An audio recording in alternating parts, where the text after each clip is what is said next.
Welcome to another episode of Mastermind Bites. Hi, my name is Fong. I'm an entrepreneur, business strategist, real estate investor, speaker, and also a best-selling author. And every single day, I help others unlock potentials and guide them to succeed. Today on Mastermind Bites, I get to feature another great individual. And the reason why I have this show is because over the last few years, I've had the privilege and the honor to meet some amazing individuals, some masters of their skill sets, and also some celebrities and athletes alike, and absolutely have a great experience. I got to learn from them, hear their stories, and then also get some lessons learned so we can apply that to our daily lives and also our businesses as well. So today, I get to feature Mr. GLEN SATHER, one of the most winningest and most respected coaches of all time in the NHL. And he is the one that really spearheaded, the backbone of the Oilers dynasty back in the 80s, having players such as Gretzky and Messier and Curry and Grant Fuhr, all these Hall of Famers under one team. And he was the one that was able to harness that growth and harness that skill set, harness that talent to become champions and a dynasty team. This guy is absolutely amazing. When I was able to meet him, I was absolutely floored because he was so down to earth, was so kind, and was willing to just spend time, answer questions, and also take photos as well. He is a person who always regarded his life as very lucky. And lots of people go, wait a minute, you played what? For 6 different teams in the NHL because you got traded 6 times? Well, his answer to that was, no, that was very lucky, not bad luck. It's because he was so lucky to have learned from some of the greatest coaches from so many different teams that allowed him to become one of the best coaches later on when he was coaching that dynasty team of the 80s and of the Oilers. So he's one of those people that it's always wanting to win, always wanted to improve, wanting to challenge, always wanted to grow and make other people around him better, or else he wouldn't become that amazing coach that he became, and also became a very great GM as well for an NHL team. He went from the Oilers and then became a consultant and also GM for the New York Rangers, and then moved on to more and more success. So GLEN SATHER is one of those people that in the hockey world is very well respected, but also outside of hockey, everybody knows him as that person who's he was a father figure who's always there for them and has been able to help them get to success, like all the other great people that I've been able to feature here. Having met him, I got to be able to find out a lot of other stuff about him that was able to take those as lessons learned and apply to our daily lives. There's 5 big lessons that I got from him. Number 1 is you have to go out and have fun. The thing is, life, hockey, and all that stuff, is complicated as it is, you have to simplify it. Number 2 is you have to hate losing so much that you have to win. Because now winning is the only option because you just don't want to lose at all. Number 3 is individual success is the team success. Number 4 is there's more to life than just hockey. You have to be able to think ahead.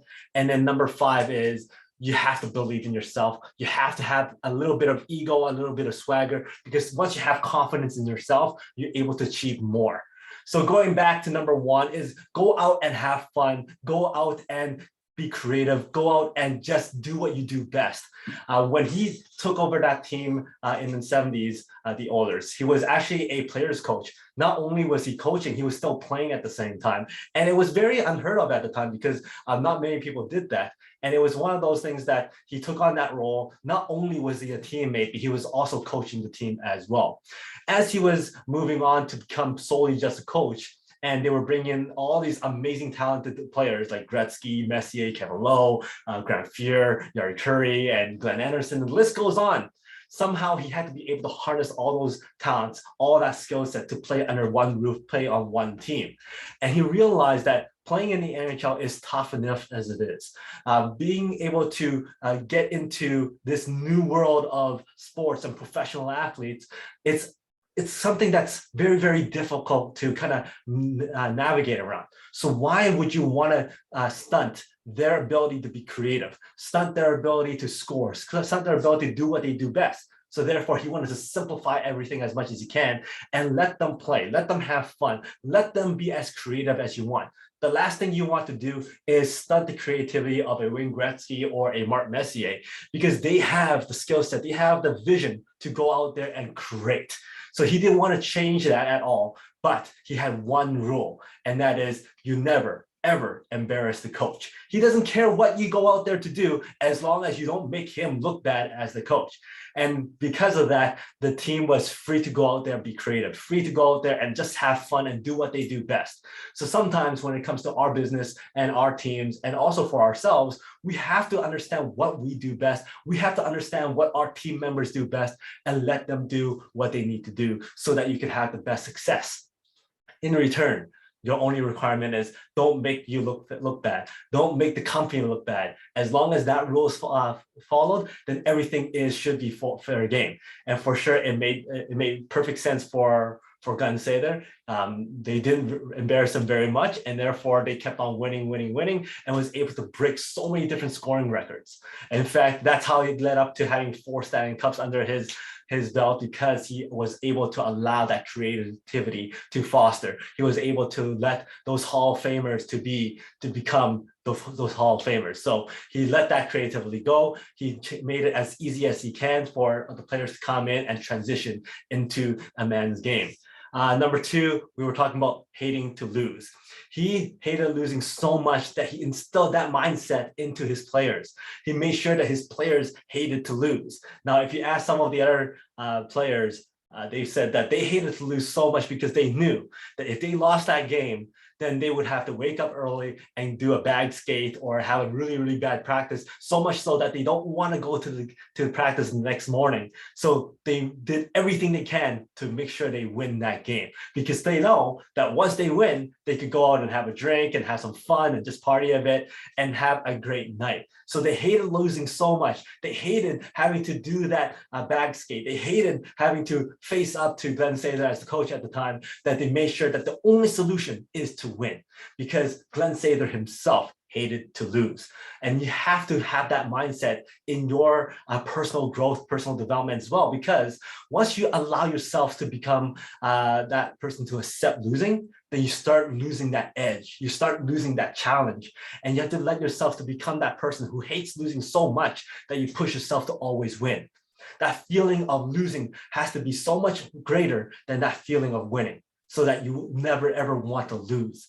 And that's what he instilled into his team. And that's what, if you ask a lot of those Oilers of the great playing days, they would tell you that they hated to lose, and they all have that same answer. And they all said because GLEN SATHER instilled that mindset onto them.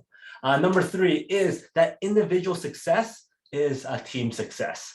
Every single year, he will come into the dressing room. GLEN SATHER would go, hey, okay, we as a team want to win the Norris Trophy as the best defenseman. We as a team want to win the Art Ross Trophy or the Vezina Trophy, which is the best goaltender and best scorer of the league.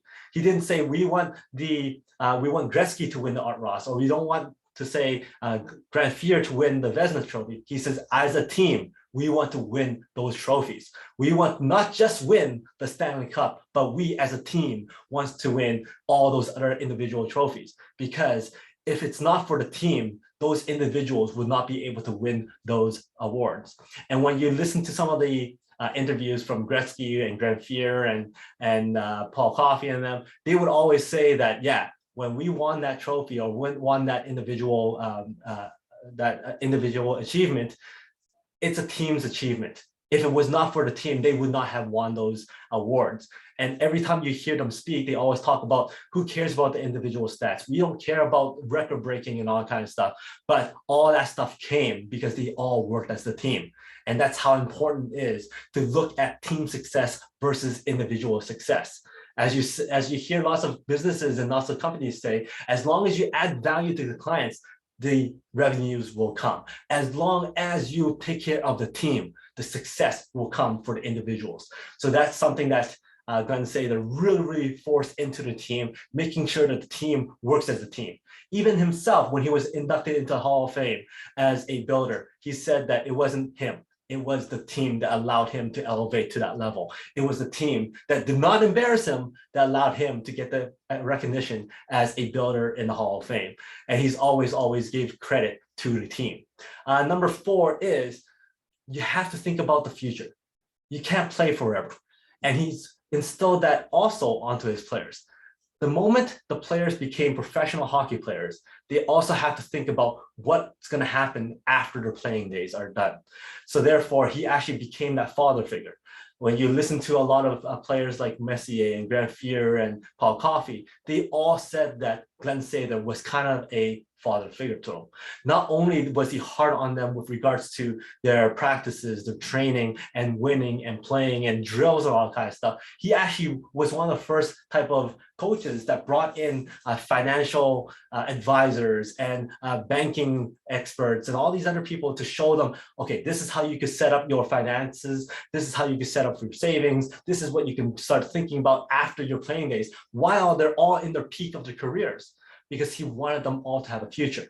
In fact, one of the things he said was, if you have any problems, whether it's at home, relationships, business, when it comes to family, anything, we want you to call me first, which means he wants the players to call Glen Sather first before talking to the agents, because he knows himself that he has more connections and more solutions and more options for that player than anybody else. So he wants them to come to him first. He wants them to think of him as that go-to guy who could help them out with anything with regards to life as well, outside of just hockey. So it's one of those things that he wants to become that person who guides them and mentors them throughout their entire life. And sure enough, lots of those players have reached out to him. Lots of those people have learned a lot from him and been connected with him, because he was able to become that father figure to them and allow them to think about what their lives would be after playing.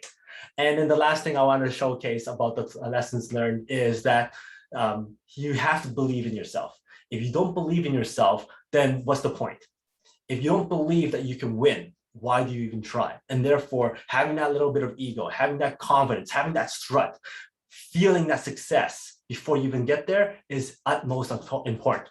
That's why he really stressed that you have to dress well off the ice, because if you dress well off the ice, you will play well on the ice. If you dress well outside of hockey, then you will present yourself well while you're playing hockey.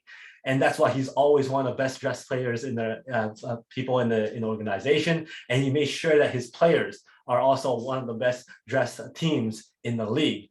In fact, one of the stories that Mark Messier said was that with regards to in the dressing room, one of the rookies threw their jersey into the basket and missed, and the jersey fell on the floor. Mark Messier actually walked up to him, grabbed that jersey off the floor and goes, "This logo never, ever touches the floor." And that's one of those things, that's that professionalism, that's that ego, that's that belief in the team, and that dress for success mentality. And that's something he also instilled in his players. And that's why you see lots of players were really amazing suits. And at the time, the Oilers were always well dressed because they want to dress for success on and off the ice. You have to have that ego, that swagger to win and be successful. So those are the 5 things that I thought that Glen Sather said was very important when it comes to our personal growth and also our businesses. Again, those 5 things are: don't make things complicated, make it as easy as you can, allow that creativity to foster. Number 2 is you have to hate losing more so than the feeling of winning. Number 3 is individual success comes from team success. It is team success. Number 4 is you have to be able to plan for the future. You have to see what's there to come after whatever you're working on. And then number 5 is having that ego, having that confidence is good because you have to believe in yourself. Dress for success. So those are 5 things that I thought was very good for us. And that is the 5 lessons from Mr. Glen Sather. I hope you enjoyed this episode of Mastermind Bites. If you did, go back to watch some of my other episodes on Mastermind Bites. And if you like this show, I have a lot of other shows: the Peak Potential Success Show, the Unlocking the Mind Behind Make More Work Less, and also the Big More Mind Bites that's up every single week. So until next time, today is the day to unlock your peak potential. We'll see you later.